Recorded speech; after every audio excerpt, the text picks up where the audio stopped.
우리가 예수 그리스도를 터로 두고 기반을 닦습니다. 그리고 터를 닦을 때 어떻게 하죠? 예수님의 반석이신데 그 반석을 그 위에 집을 지으려면 터를 닦을 때 그 반석을 열심히 깎아야 되겠죠. 기둥을 세우기 위해서입니다. 얼마나 힘듭니까? 사실 예수님 위에 집을 세우는 것이 예수님 위에 집을 세워야지. 반석 위에 집을 세워야지. 그렇게 그냥 단순하게 생각할 수 있겠지만은 사실 집을 짓는다는 것은 터를 닦는다는 것은 해야 됩니다. 반석 위에 반석이란 단어 아시죠? 아주 튼튼하고 강한 돌입니다. 그것을 파기 위해서는 우리의 노력 또한 열심히 필요하다는 겁니다. 기둥을 세우고 벽을 세우고 지붕을 덮고 문을 달고 창을 달고 내부를 채워가야 되겠죠. 이 내용에 대해서 유청규 목사님이 수련회 때 설교를 해주셨는데 그 마음 가운데 제가 또 감동이 있어서 또 그리고 1년 전에 1년차 때 저희가 개척하고 1년차 때 성경 공부할 때 이와 비슷한 내용을 한 적이 있습니다. 어떤 거였냐면은 이 그림 기억하시는 분이 있으실지 모르겠어요. 우리가 예수 그리스도의 터 가운데 말씀과 기도로 기둥을 세웁니다. 그리고 그 위에 믿음이란 지붕을 세우죠. 그랬을 때에 말씀과 기둥의 기둥 가운데 또한 믿음의 지붕 가운데 여러 가지 세상에 어떠한 유혹과 시련이 닥쳐와도 그것을 견뎌낼 수 있는 힘이 생긴다는 겁니다. 또한 언제 우리가 힘들고 지칠 때마다 예수 그리스도의 십자가를 기억하면서 우리가 그 신앙을 지켜나갈 수가 있게 된다는 거죠. 그래서 예수님을 기반으로 예수님을 기억하며 성령님의 열매들을 채워나가는 삶이 바로 그리스도인 성도의 삶이라고 전한 적이 있었습니다. 이런 모습을 바울이 로마서에 편지를 보냄으로 강조하게 됩니다. 57년에 고린도에서 바울이 로마에 편지를 보내는데 이게 바로 오늘 우리가 본 로마서입니다. 로마서를 바울 신학의 정수라고 이야기하는데 그 당시 로마 교회에는 그냥 그리스도인이라고 불릴 수 있는 작은 모임들밖에 없었습니다. 말 그대로 복음은 들어보았으나 복음이 체계적으로 신학적으로 정립되지도 않았고 사도들이 세운 것이 아니라 예수님을 믿게 된 성도들이 세웠던 작은 모임들이 여러 개가 그 안에 있었던 상황이었습니다. 거기다가 이제 처음에 교회의 성장은 유대 그리스도인들이 로마의 교회를 세워나갔던 거예요. 그런데 문제는 뭐였냐면 40년대 AD 예수님 오신 뒤에 40년대 중간 글라우디아 황제라는 이 사람이 유대인들을 로마에서 추방시켜 버립니다. 그럼 어떻게 될까요? 남은 교회의 인원들은 이방인 그리스도인. 그러니까 하나님을 처음부터 어렸을 때부터 배웠던 유대인들이 아니라 도중에 복음을 듣고 변화된 유대인이 아닌 이방인 그리스도인들이 그 교회에서 있었다는 겁니다. 그러니 교회가 굳게 세워지지 않고 말씀과 기도가 바르게 세워지지 않으니 믿음이 어떻게 되겠습니까? 잘 지켜지지 않는 거죠. 많은 흔들림이 있었다는 겁니다.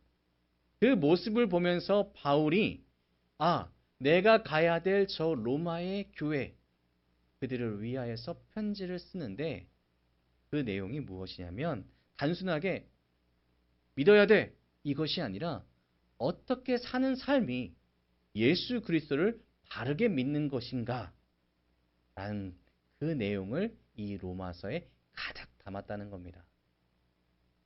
어떤 것이 그리스도인이 살아가는 삶의 기본이고 어떻게 사는 것이 예수 그리스도를 잘 믿는 삶인지를 로마서에 담아서 편지를 했다는 것이죠. 그래서 그리스도인의 삶을 잘 알아보기 위해 오늘 본문을 자세하게 들여다보길 원합니다. 우리 16절을 함께 읽어보겠습니다. 시작. 내가 복음을 부끄러워하지 아니하노니 이 복음은 모든 믿는 자에게 구원을 주시는 하나님의 능력이 됨이라. 먼저는 유대인에게요 그리고 헬라인에게로다. 아멘. 우리는 믿음으로 구원을 받습니다. 아멘이시죠? 하나님이 주신 믿음으로 우리는 구원을 받게 되는데 그렇다면 믿음은 무엇일까요? 단순하게 일반적으로 단어의 의미를 보자면 믿음은 무언가를 신뢰하는 마음을 의미합니다. 근데 신앙에 있어서의 믿음은 무엇이냐? 다른 것을 믿는 것이 아니라 복음을 믿는 것이 바로 우리에게 있어서의 믿음입니다. 우리 성도님들께 무엇을 믿습니까? 나는 복음을 믿습니다. 이것이죠. 그럼 한 번 더 여쭤봐서 복음이 무엇입니까? 라고 물어볼 수가 있게 됩니다. 그럼 복음은 무엇입니까? 라고 했을 때 뭐라고 답하신다고요? 복음은 예수 그리스도다. 단순하게 우리가 많이 듣는 대로 복음의 순서를 하는 것이 아니라 예수님의 십자가만 기억하는 것이 아니라 예수님의 부활만 기억하시는 것이 아니라 예수님께서 이곳에 오신다는 하나님의 계획부터 예수님께서 다시 오신다는 하나님의 계획까지 그 안에 있는 모든 예수 그리스도의 역사가 우리에게 복음이 되어준다는 것입니다. 그래서 그 복음대로 우리가 살아갈 때에 우리는 믿음을 가지고 살아간다라고 이야기할 수 있다는 것이죠. 그리고 왜 복음이 예수 그리스도냐?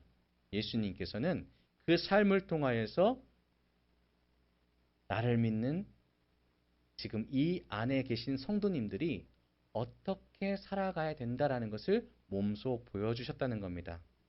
그래서 제가 그리스도인이 어떤 사람이라고 말씀드립니까? 예수 그리스도를 따라가는 사람들, 예수 그리스도를 닮아가는 사람들이 바로 그리스도인이다 라고 말씀하는 것입니다. 그래서 이 복음을 믿고 살아가는 사람들이 고백하는 것이 있습니다. 무엇이냐면 나는 복음을 부끄러워하지 않습니다. 이것입니다. 내가 이 믿고 있는 예수 그리스도를 사람들은 손가락질합니다. 아, 그 사람 아무것도 아니야. 그냥 왔다 십자가 달려서 죽은 수치스러운 사람이야. 너 왜 그것을 어리석게 믿고 있어? 라고 세상은 계속해서 우리에게 유혹할 겁니다. 그거 별로 가치 없어. 하지만 바울이 고백한 것처럼 우리 또한 고백할 수 있어야 된다는 거죠. 왜? 우리는 복음을 믿으니까. 믿음을 가진 사람들은 나는 복음을 부끄러워하지 않아요. 이렇게 이해할 수 있습니다. 그 이유는 예수님을 통하여서 우리는 구원받는다는 확신이 있기 때문입니다. 왜냐하면 하나님께서 우리에게 의롭다 칭하셨기 때문입니다. 무엇을 통해서? 복음을 통해서. 그래서 예수님을 통하여서 복음을 통하여서 우리가 하나님의 의가 나타났다는 것은 그냥 단순하게 예수님이 복음이시지 이것이 아니라 그냥 단순한 지식이 아니라 실제적으로 내 모든 삶 가운데 예수님께서 함께 살아있어. 예수님께서 하신 그 모든 삶이 내 안에 살아있어 라고 고백할 수 있어야 된다는 것입니다. 그래서 예수님처럼 닮아가기 위해서 애쓰는 삶, 예수님께서 내 복음이 되신다라고 고백할 수 있는 삶이 내가 믿음을 가지고 있는 증거가 된다는 것이죠. 삶으로 증명이 된다는 것입니다. 그렇다면 믿음으로 의롭다함을 받은 우리 성도님들이 세상을 살아간다라고 할 때에 이렇게 고백할 수 있습니다. 한번 읽어볼까요? 오직 의인은 믿음으로 말미암아 살 수 있습니다. 아멘. 믿음을 가진 사람들, 그러니까 하나님을 통하여서 의롭다 칭함을 받은 성도님들, 예수님을 통하여서 그 구원의 길을 얻게 된 여러분들은 나는 믿음으로 말미암아 생명을 얻어 살아갑니다. 이렇게 살아가야 된다는 것이죠. 의인이 어떤 사람들입니까? 하나님의 택함 받은 사람들입니다. 의롭다고 나는 죄가 있지만 나는 죄인이지만 하나님께서 의롭다 칭하신 은혜를 받은 우리 성도님들이십니다. 그래서 의인은 여러분은 나는 믿음으로 살아간다. 그런데 믿음이 뭐라고 했습니까? 복음. 복음은 뭐라고 말씀드렸습니까? 예수 그리스도. 그러니까 나는 믿음으로 말미암아 예수 그리스도로 말미암아 살아간다라는 것이죠. 그래서 믿음으로 의롭다함을 받은 사람은 믿음으로 살아간다라고 하는데 이것은 쉽게 말하면 무슨 얘기냐? 하나님이 주신 선물로 의롭다 칭하게 된 믿음의 사람인 나는 내가 믿는 믿음, 내가 받은 믿음, 복음인 예수 그리스도께서 삶으로 보여주신 방법대로 살아가야 된다라는 것입니다. 그러면 하나님께서 삶으로 보여주신 그 복음이 무엇인가 이것을 알아야 되지 않겠습니까? 그래서 우리는 한 단어에 조금 더 초점을 맞춰야 됩니다. 뭐냐면 하박국서 2장 4절에는 오늘 본문에 인용된 그 말씀이 있습니다. 보라, 그의 마음은 교만하며 그 속에는 정직하지 못하나 의인은 그의 믿음으로 말미암아 살리라 라고 말씀합니다. 근데 여기서 사용된 이 믿음이 히브리어로는 에무나라는 단어입니다. 에무나. 성경에 49번이나 사용되었어요. 그런데 44번은 44번은 신실로 번역됩니다. 유일하게 한 번 믿음으로 번역된 곳이 있는데 그것이 바로 하박국 2장 4절. 그리고 그것이 어디다 인용됐죠? 오늘 본문에 인용된 그 믿음입니다. 그러니 우리가 믿음으로 복음으로 산다 했을 때 그 복음이 원래 원어로는 버티고 견고하게 지키고 신실하고 또한 믿음을 가지고 그 뜻이라는 거죠. 버티고 견디는 것입니다. 복음 받은 것들을, 예수 그리스도 믿는 것들을, 예수 그리스도께서 어떻게 살아가셨는지 그 모습을 바라보면서 내가 예수님처럼 살아가야지 이 세상 가운데 버티고 견디는 것이 바로 무엇이다? 성도의 삶이라는 겁니다. 하나님의 신실함을 바라보면서 우리도 신실하게 살아가는 것. 하나님께서 그 약속하신 것을 지키기 위하여 버티시고 견고하게 서 있던 것을 바라보면서 우리도 주님께 약속했던 내 약속들, 그리고 예수님과 약속했던 그 모든 기도의 말씀들, 하나님께서 말씀하셨을 때 아멘으로 순종하겠다라고 고백했던 그 고백들을 버티고 견디면서 약속을 지켜나가는 삶이 성도의 삶, 그리스도의 삶이며 신실이고 우리가 믿음으로 살아가는 삶이라는 것입니다. 고난 당할 때가 있죠. 환난 당할 때가 있습니다. 진짜 기쁨에 넘쳐서 환희가 넘칠 때도 있습니다. 어떤 그 순간이든지 모든 순간에 하나님께서 주시는 약속을 믿고 또 내가 하나님과 함께했던 그 모든 순간을 확신하면서 우리 성도님들 올해 초에 하나님과 약속하셨던 것들이 있으셨잖아요. 내가 하루하루 살면서 기도하면서 약속하셨던 것들 있잖아요. 그것들을 지켜나가기 위해서 애쓰고 수고하셔야 된다는 것입니다. 그것이 바로 성도의 삶이죠. 그런데 사실 이것이 쉽지 않다는 겁니다. 왜냐하면 우리는 육체를 가지고 있고 또한 그 육체는 날마다 욕구, 불만이 가득합니다. 제가 지금 어떤 욕구, 불만이 있을까요? 전 지금 배가 고픕니다. 또 어떤 욕구, 불만이 있을까요? 잠을 자고 싶습니다. 육체는 약하기 때문에 언제든지 그 약함으로 인하여서 내 욕구대로 하고 싶은 갈망이 넘쳐납니다. 하지만 그것이 하나님의 뜻과 달랐을 때에 우리가 견딜 수 있는 결단이 필요하다는 것이죠. 하나님께서는 어떠한 분이시냐면 어떤 것도 그분을 바꾸게 만드실 수 없습니다. 하나님은 신실하다라고 말씀할 때는 그분은 변개하시지도 변하지도 않으시는 분이라고 했습니다. 그렇다면 그 신실하신 하나님을 믿고 따르는 우리 또한 신실하게 살아가야 된다는 하는데 복음이라면 복음은 믿음이고 믿음은 견고하게 버티는 것이고 예수님대로 살아가는 것이고 그것이 바로 신실이라고 한다면 우리가 행해야 되는 신실은 과연 무엇일까요? 신실하게 사는 삶. 바울은 이렇게 우리의 삶을 고백하는데 로마서 1장 5절에 이렇게 이야기합니다. 그로 말미암아 우리가 은혜와 사도의 직분을 받아 그의 이름을 위하여 모든 이방인 중에서 믿어 순종하게 하나니 아멘. 그러니까 하나님께서 하시는 신실은 그분의 원래 속성이신 변하지 않는 모습이라면 우리가 하는 신실은 무엇이냐? 주의 말씀대로 아멘이라고 했다면 그 말씀대로 순종하는 삶이 바로 믿음의 삶이라는 것입니다. 순종, 어떤 것입니까? 오직 믿음, 오직 은혜, 오직 그리스도 안에서 주의 말씀대로 따라 살아가는 것입니다. 로마서 5장 1절을 보면 이렇게 말씀합니다. 죄송합니다. 그러므로 우리가 믿음으로 의롭다 하심을 받았으니 우리 주 예수 그리스도의 말미암아 하나님과 화평을 누리자라고 이야기합니다.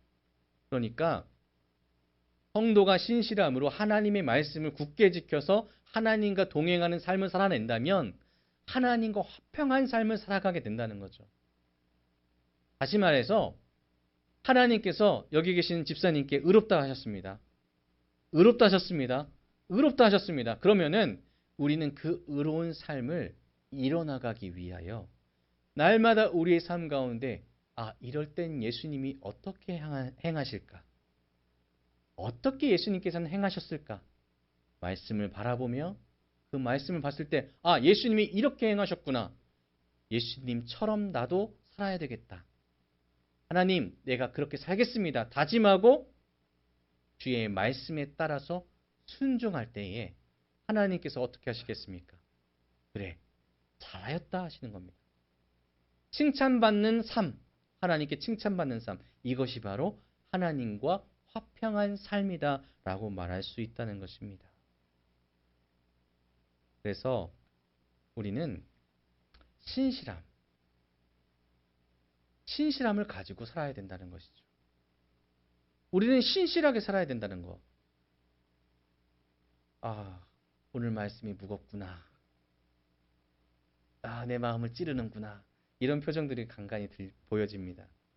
근데 저도 얼마나 찔렸겠습니까? 주의 말씀을 제가 선포하고 또 주의 말씀을 준비하는 자로서 준비하고 또 준비하는데 나는 그럼 올해 초에 무슨 계획을 세웠지? 어떠한 하나님과의 약속을 했었던가? 기억이 나질 않는 거예요. 어떡하지? 순간 땀이 삐질. 어떻게 내가 내일 설교를 할 수 있을까? 고민을 열심히 했습니다. 어떻게 했더라? 열심히 기억을 되살렸습니다. 내가 조금 더 열심히 살기로 했지. 올해에는 정말로 부지런히 살기로 했지. 다시금 되새기게 되더라고요. 그러니까 주의 말씀을 되새긴 때에 우리 마음에는 당연히 찔림이 있습니다. 우리는 완벽하지 않거든요. 그리고 제가 어떤 것을 했겠습니까? 하나님, 머리가 나쁘면 좀 얘기라도 자주 해주시던가. 성령님께서 도와주셔서 기억나게 해주시던가. 성령님께서 도와주셔서 행하게 해주시던가. 좀 부탁 좀 드립니다. 기도하게 되는 겁니다. 그래서 우리가 믿음을 지켜나간다는 것은 주의 말씀을 계속해서 묵상하는 것이 필요하고 또 하나님께 여쭈어보는 기도가 필요하다는 거죠. 그리고 그 기도를 통하여서 성령님께 간절하게 도움을 요청하셔야 됩니다. 신실한 삶은 우리는 우리의 힘만으로 신실한 삶을 이뤄나갈 수가 없습니다. 거룩하여져라 하나님께서 말씀하시지만 너 혼자 힘으로 거룩해져라 라고 말씀하지 않으십니다. 도움을 요청하라 라고 말씀하시죠. 그래서 우리에게는 신실한 삶을 살아야 되는 의무와 하나님께 신실하게 살아갈 수 있는 능력을 달라는 권리가 있다는 겁니다. 주께 요청하십시오. 오늘 돌아가실 때에 한번 곰곰이 생각해 보십시오. 나는 하나님과 어떤 약속을 했더라. 그리고 기억나지 않으면 기억나게 해달라고 기도하시고 기억나셨다면 지키게 해달라고 기도하십시오. 그때에 하나님께서 여러분의 신실함을 지켜주실 것입니다. 그리고 또 하나, 세상은 우리를 잘 믿지 않습니다. 왜 안 믿게 됐을까요? 우리가 믿는 대로 신실함을 잊어버리고 믿는 대로 순종하지 않았기 때문이죠. 그래서 우리 옆에 계시는 성도님들 한번 바라보실까요? 믿으실 수 있겠어요? 부부도 못 믿겠다고 방금 어떤 분들이 쳐다보셨습니다. 옆에 있는 사람을 믿을 수 있는 교회가 될 때에 이 교회는 세상 가운데 믿을 수 있는 사람들의 모임이 되는 겁니다. 그리고 다시 한번 세상 가운데 외칠 수 있게 되는 거죠. 봐라, 예수 그리스도를 믿는 자는 믿을 수 있을, 믿을 만한 존재가 된다. 세상을 변화시킬 수 있는 소금이 되고, 세상을 밝힐 수 있는 빛이 되고, 세상을 아름답게 바꿀 수 있는 향기가 된다라는 것을 교회의 성도들이 보여줘야 된다는 것입니다. 그래서 신실함, 이것은 우리에게서는 다른 이름이 됩니다. 누구 앞에서 신실해야 될까요? 하나님 앞에서. 누구 앞에서 신실해야 될까요? 우리 동역자, 신실한 성도의 몸이 이 교회 가운데 있어야 됩니다. 그래서 우리는 어떤 사람이 돼야 되느냐? 약속을 지키는 사람이 돼야 되고, 받은 말씀을 지키는 사람이 돼야 되고, 하나님과 동역자와 이웃에게 믿음을 줄 수 있는 사람이 되셔야 된다는 것입니다. 그것이 바로 여러분, 그리고 저 신실한 종 그리스도인이라는 것입니다. 사랑하는 성도 여러분, 진짜 그리스도인이 되시기를 주님의 이름으로 축복합니다. 내가 연약할 때에 주님께서는 우리에게 부르짖으라 라고 말씀하십니다. 그 응답하시는 하나님을 믿으시면서, 믿으시죠? 하나님은 변하지 않으십니다. 약속하신 것을 지키십니다. 그 하나님을 의지하면서 나갈 수 있는 우리 모든 성도님 되시기를 주님의 이름으로 축복합니다. 기도하겠습니다.